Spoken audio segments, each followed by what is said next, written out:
Vamos ouvir a pergunta do Marcelo e depois a palavra é contigo. Olá, eu sou Marcelo Siqueira, professor e pesquisador da Universidade Federal do Acre, onde eu trabalho com epidemiologia, que é a ciência que estuda o comportamento das doenças na sociedade. Primeiramente, eu gostaria de saudá-lo, Jorge, pela iniciativa do canal Siga Jorge, que tem temas tão relevantes para a nossa sociedade.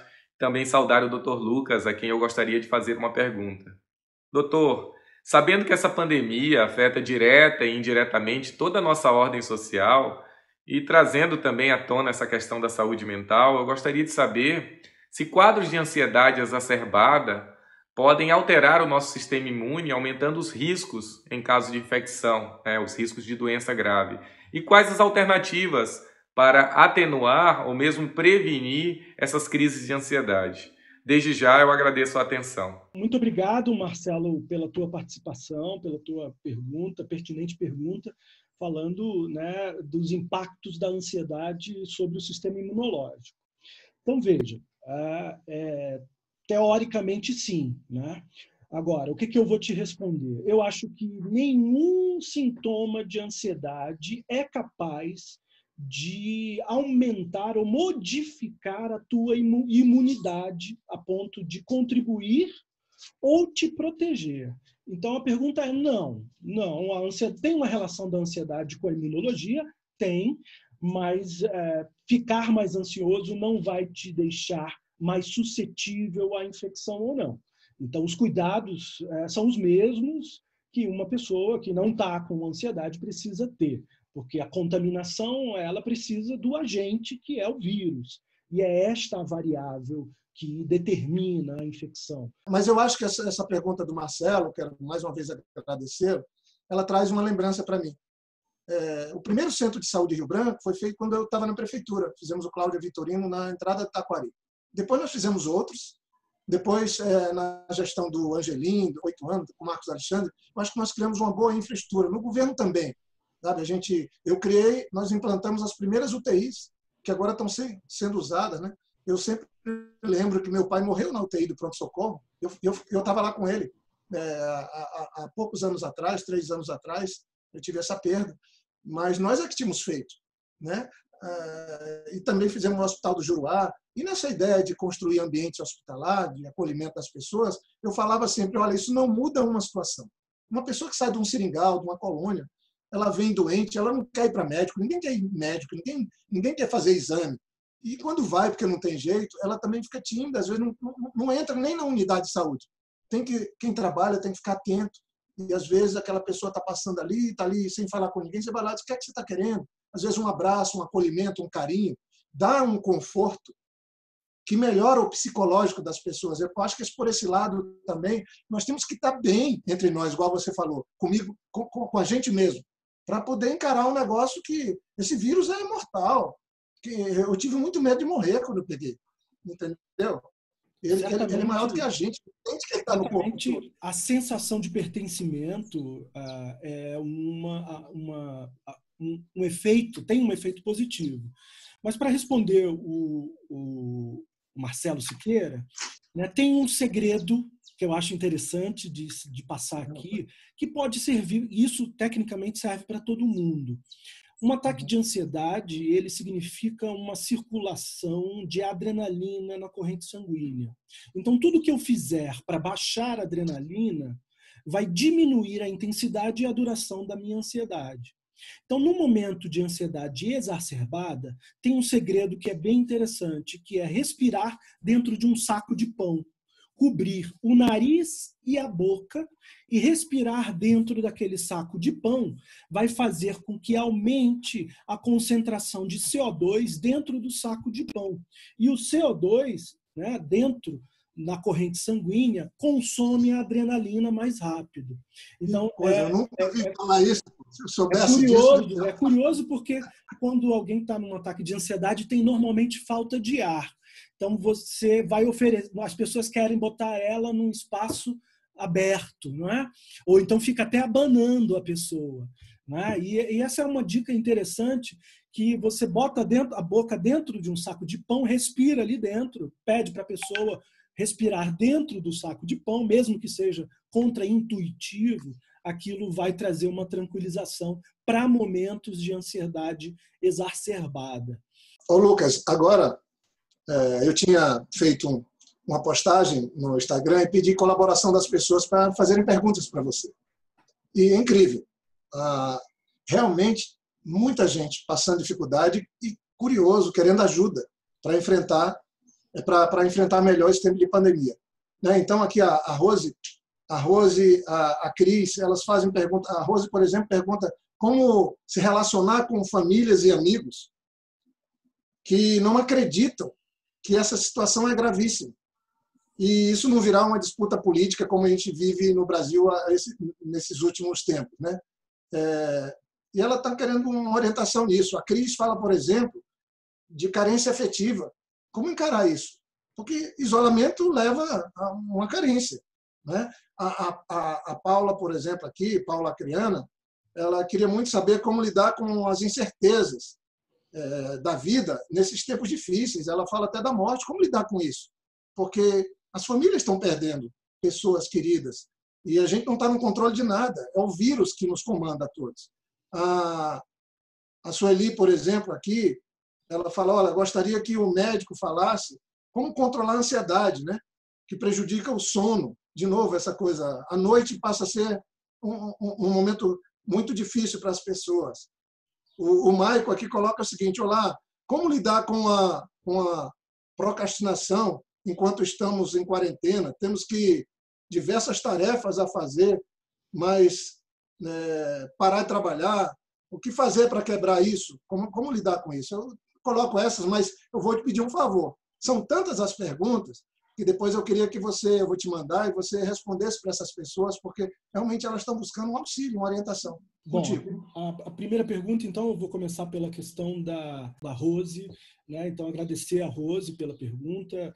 É muito difícil a gente negociar visões de mundo. É muito difícil. É muito difícil porque a gente consegue viver em realidades paralelas. Existem realidades paralelas. E as pessoas criam uma bolha e vivem nessa realidade.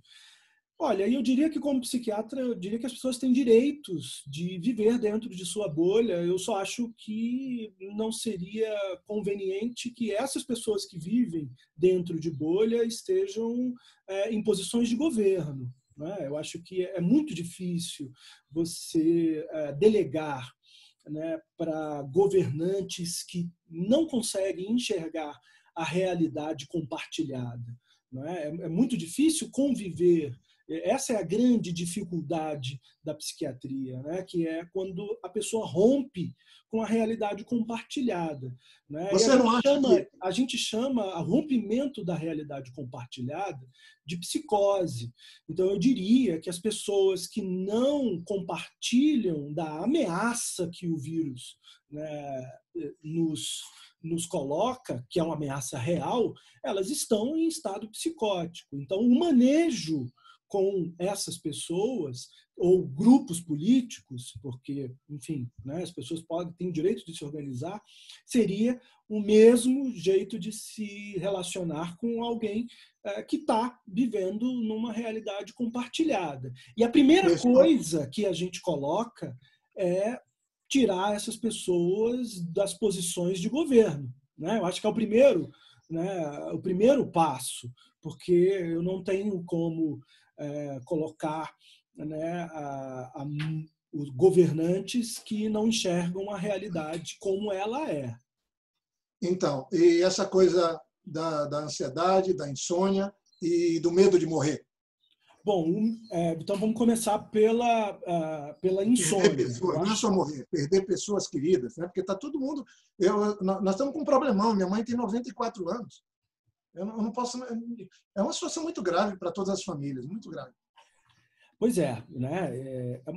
Veja, a ameaça da morte ela sempre existiu, mas a gente tendia a não tratar dela, tratar da ameaça da morte. Então, o imperativo mais doloroso que a epidemia nos coloca é realmente a ameaça da morte. E eu acho que a consequência mais grave que nós teremos após a pandemia vai ser exatamente o luto que não foi vivido pelos familiares que perderam pessoas. Eu acho que isso é o mais grave, o mais doloroso e o que sabidamente a gente tem conhecimento que vai trazer consequências negativas, que é a gente não viver o luto das pessoas que perdemos, né? Então, eu me emociono, Lucas. Eu me emociono aqui você falando isso, né? Não velar as pessoas queridas, não estar perto. A pandemia traz essa tragédia, né? Do isolamento e depois se morre, aí nem um contato. Olha, gente, isso nos primórdios, até nas mais brutais guerras, porque todas as guerras são brutais. Tem um momento que para tudo para cuidar dos mortos, para separar os mortos, para poder enterrar, cada um enterrar os seus. A pandemia nos tira esse... Olha, o drama de Manaus, de algumas cidades que está alcançando o Brasil todo. Por isso que tem que levar muito a sério isso, gente. Não é uma coisa pequena, é uma coisa da humanidade, muito terrível, né? Pois é. Então, essa questão da morte é muito grave, porque a pergunta a pergunta foi feita exatamente nessa direção, né? O que fazer com medo da morte? Né? Então, a morte é algo inevitável. E uma das coisas que a gente faz para superar a morte é exatamente os rituais de luto. Todos os rituais de luto, eles têm uma finalidade, né? Uma finalidade que a gente chama de produção, né, do amor. É com o velório que a gente é capaz de produzir com amor. O que significa isso?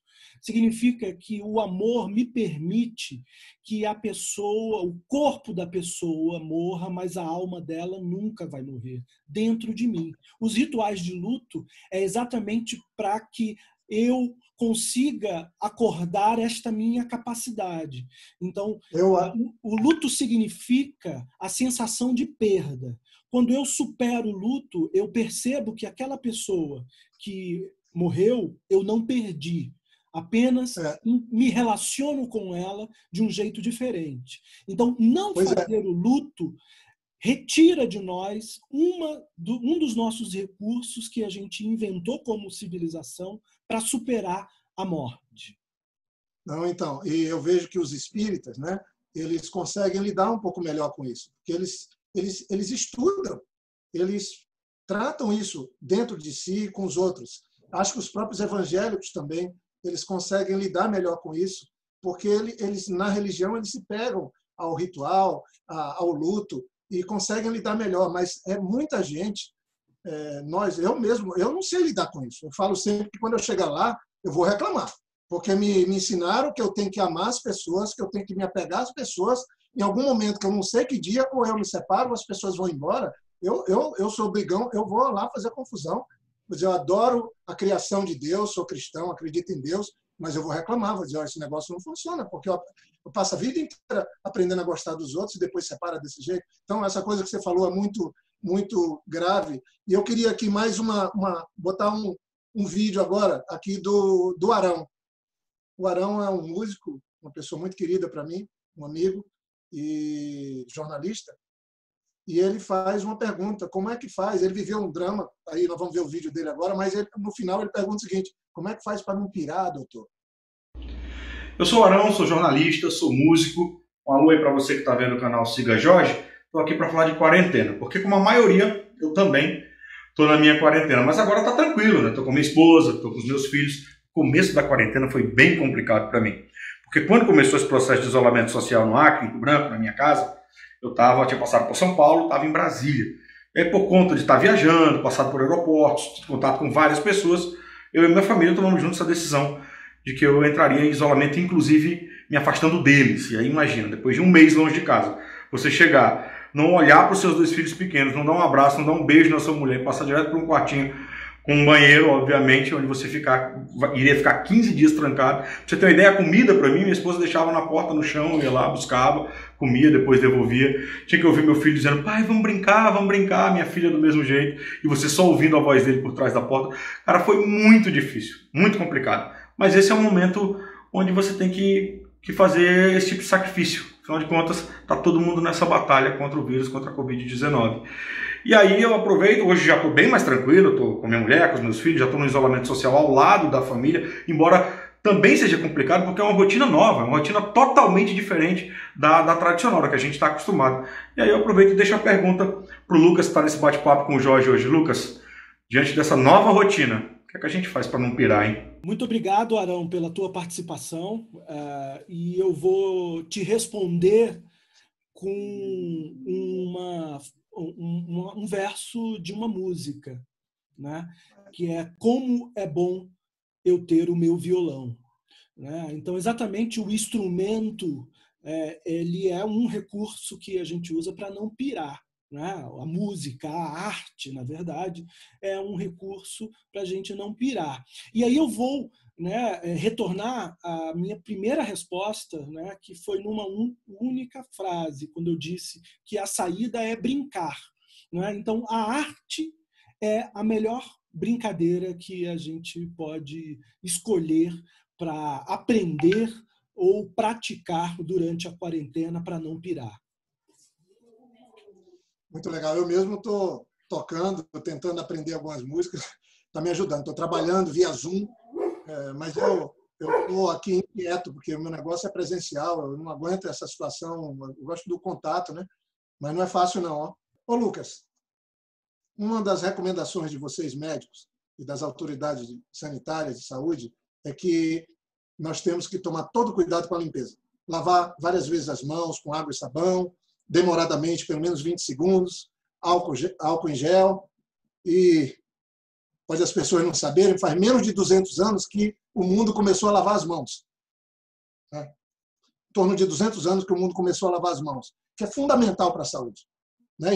Em período de epidemia e pandemia, isso é a base para a gente evitar a transmissão. Sabe, Jorge, deixa eu só te interromper um pouquinho, que o médico que descobriu que lavar as mãos antes de fazer uma cirurgia, no caso, era um obstetra antes da cesariana, diminuir as infecções, ele foi internado como louco.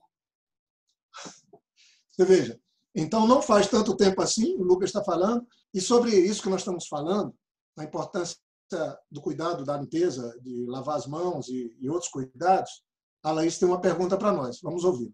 Olá, sou Laís Barbosa, especialista em psicologia clínica. No diálogo agora com Jorge Viana e Lucas Benevides, dirijo uma pergunta ao psiquiatra Lucas Benevides. Lucas, gostaria de saber como tem sido sua prática, principalmente lidando com casos de transtorno obsessivo-compulsivo relacionados à limpeza. Essa é a minha questão. Até mais. Obrigado, muito obrigado, Laís, pela tua participação, pela tua contribuição e pela pergunta.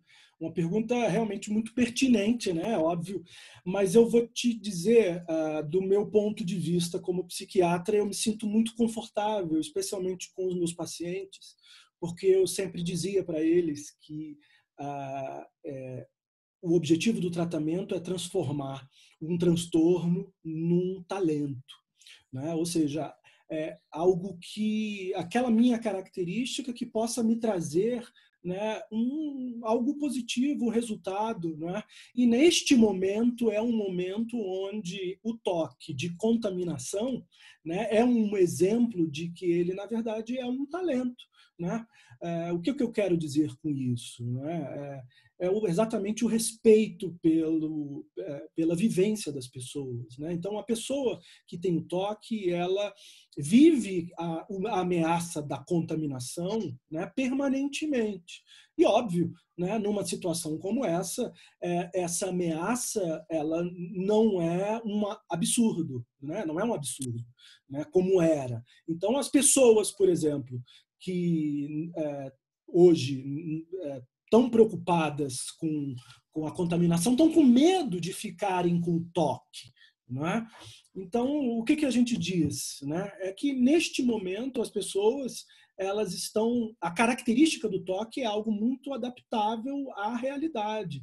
Então, elas estão mais preparadas à realidade do que a população em geral. Ela se protege mais e, pelo menos, se proteger do coronavírus, né? Ela vai conseguir. A questão é que a experiência de contaminação para a pessoa que tem a vivência de um toque é numa dimensão muito diferente, né, da contaminação do coronavírus, né? Então, o que eu tenho visto? A pergunta dela foi direcionada à minha prática. O que eu tenho visto? Eu vou te dizer que as pessoas que estavam estáveis, mesmo com a contaminação sendo real, elas vão continuar estáveis, né? Então, a maioria das pessoas que estavam bem não se abalaram e estão se adaptando muito bem à situação da pandemia, né? Então, tipo, eu já fazia isso mesmo, né? Agora, as pessoas que não estavam, né, bem, elas estão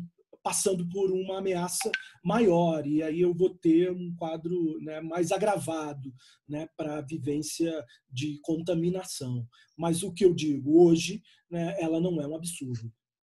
Muito legal. E eu adorei essa tua história de fazer a cura virar, pegar um toque, que eu acho que todo mundo tem um pouco, e transformar num talento. Adorei essa história. Mas eu queria voltar aqui para as perguntas do Instagram.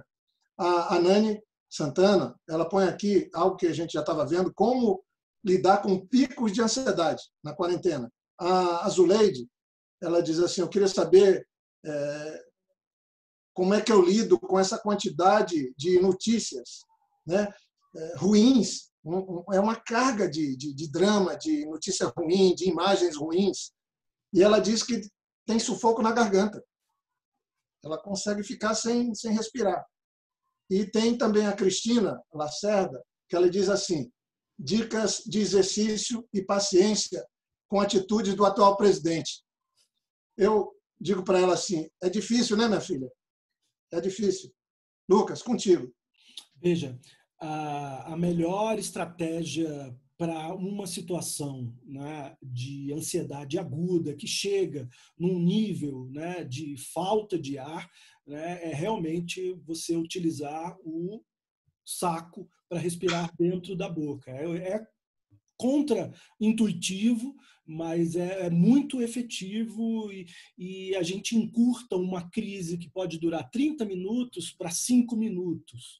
Então, essa a diferença, né, de um quadro de ansiedade aguda que a gente consegue, né, diminuir. É muito significativo com uma atitude como essa, né? Então, para um quadro de ansiedade aguda, eu recomendo o controle respiratório. Uma outra forma, né, de se alcançar esse objetivo é exatamente com exercícios respiratórios. E existem uma série de meditações que você pode acompanhar pela internet que vão te ensinar como controlar a sua respiração.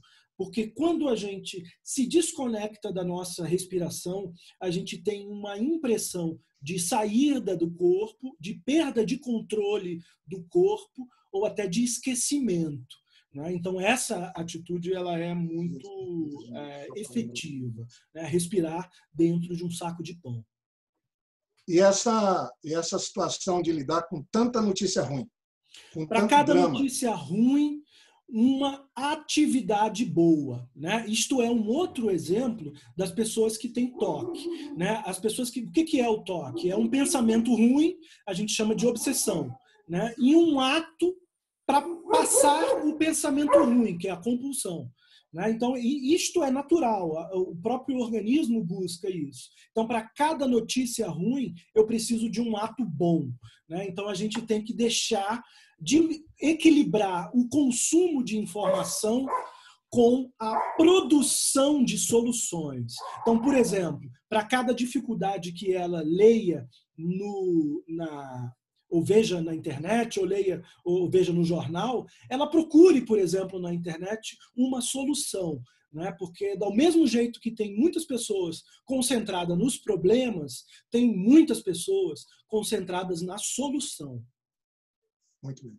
Então, tem mais um depoimento que é de um assistente social e mãe, né? A Denila ela pede uma orientação porque as mães estão tendo uma tripla, já tem atribuição, mas com as crianças também em casa, as mães, as famílias estão tendo muita dificuldade de criar rotina para os filhos em casa, sem a escola. Como é que as mães... Eu estou te explorando um pouco aí, e ela está pedindo, vamos ver o vídeo dela e depois eu queria tua resposta. Olá, eu sou Denila, sou assistente social e sou mãe. Primeiramente, eu gostaria de parabenizar o Jorge pelo canal e fazer aqui a minha pergunta para o Lucas. Lucas, como que a gente deve, assim, a melhor forma de estar explicando para os nossos filhos a respeito desse momento de quarentena, por que elas não podem sair de casa e o que está acontecendo? Obrigada, um abraço. Muito obrigado. Veja, para explicar para as crianças a verdade, ela é sempre a melhor resposta. A verdade, né, para as crianças, elas têm que elas têm que aparecer de uma maneira lúdica. Né? Então, por exemplo, né, a gente tende a inserir a criança dentro de um cenário imaginativo de brincadeira, por exemplo. Né? Então, por um exemplo, a gente falar da necessidade da proteção da máscara, por exemplo. Não é? Isto é um artifício que pode facilmente ser colocado como uma forma de brincadeira. A contaminação, a gente pode também explicar a contaminação para as crianças, né, como algo a partir de uma brincadeira de jogos, né, uma brincadeira de vitórias, por exemplo, onde a gente coloca uma tarefa, olha, tantas vezes que você conseguir, né, não botar a mão na boca ou levar ao nariz, você ganha uma bola, a cada bola você vai ganhar algo, ou seja, inserir, né, as metas dentro de uma brincadeira. Agora, é importante que os pais saibam fazer a primeira tarefa para deixar uma criança tranquila dentro de uma quarentena, que é a rotina. Né? E os pais têm que participar desta rotina e respeitar esta rotina. Então, a maior dificuldade que eu vejo que nós, brasileiros, enfrentamos é a questão da disciplina. Né? Nós não somos um povo, né, que, vamos dizer, que é estimulado a se disciplinar. Né? Então, eu acho que é um momento muito oportuno, né, dos próprios pais entenderem que a rotina é o passo estrutural, né, da educação de uma criança. Ô, Lucas, nós já falamos aqui, eu ficaria mais tempo, mas a gente tem limite de tempo. Eu queria muito te agradecer, mas eu queria deixar uma outra pergunta, uma última pergunta. Pois não. Que mundo nos espera depois, pós-pandemia? As pessoas, como é que vai se dar isso? Porque nós estamos num mundo, vamos aqui entre nós, eu pelo menos, um mundo egoísta, um mundo preconceituoso, um mundo pouco solidário ou sem solidariedade, muitos sofrendo, outros tendo de sobra. Que mundo vai vir depois da pandemia na ideia da ciência, de alguém que procura estudar, como você, um médico psiquiatra, e procura conhecer as pessoas? Olha, na minha opinião, a mudança que essa pandemia vai trazer é uma inflexão na individualidade. Né? Eu acho que a gente vai colocar em questão, equilibrar. Eu acho que a gente precisava e a epidemia vai ser um imperativo que vai obrigar a gente a equilibrar, né, o individual e o social. Né? Eu acho que a gente vai viver uma inflexão, né, da individualidade, e eu espero que isto não seja a partir, né, das perdas, né, dos direitos individuais. Por isso que o que mais me preocupa é o perigo e as tentações autoritárias dos governantes que enfim, né, é um fascínio, né, que que passa na frente de qualquer governante. Todos os governantes têm que estar atentos, né, ao fascínio do controle e do autoritarismo, né, mas o que eu mais me preocupo é com a inflexão do individualismo. Não vejo isso como um problema em si, né? Pode ser inclusive uma solução, né? A gente equilibrar, né, e pensar num benefício coletivo pelo menos mais equilibrado em relação ao benefício individual. Eu acho que é essa ameaça que a gente vive, principalmente quando a gente vê pessoas armadas, né, andando pelas ruas e ostentando que vão defender as suas individualidades em detrimento de uma coletividade até, né, se bala for preciso. Então, eu me preocupo e eu espero que a gente consiga fazer essa passagem para um equilíbrio entre a individualidade e a coletividade, sem autoritarismos, sem violência. E a tecnologia, eu acredito que é um aliado para que a gente faça isso pelo esclarecimento, né, e não à base da repressão. Bem, Lucas, mais uma vez obrigado. Queria agradecer a todos que colaboraram com esse Siga Jorge nesse tempo tão difícil de pandemia, de perda, de sofrimento e dor. Eu também quero deixar um último recado. Eu espero sinceramente que o mundo saia melhor dessa tragédia, que a gente aprenda com ela, que a gente não cometa os mesmos erros. Os governantes não podem seguir do mesmo jeito. Os que têm mandato, as pessoas que têm responsabilidade de cuidar de todos, têm que cuidar de todos e não só de uma parte. Mas nós encerramos aqui. Mais uma vez, muito obrigado. Que Deus possa confortar todos que tiveram perdas, que estão sofrendo, e que venha uma luz. Esse caos todo no mundo, as pandemias duraram normalmente 2, 3 anos, mas que depois a gente possa viver um mundo melhor, mais solidário, mais amigo, e que a felicidade possa ser plena, não para alguns, mas para todos. Então, obrigado, Lucas, e obrigado a vocês que acompanharam mais um Siga Jorge aqui no canal nosso no YouTube. Obrigado.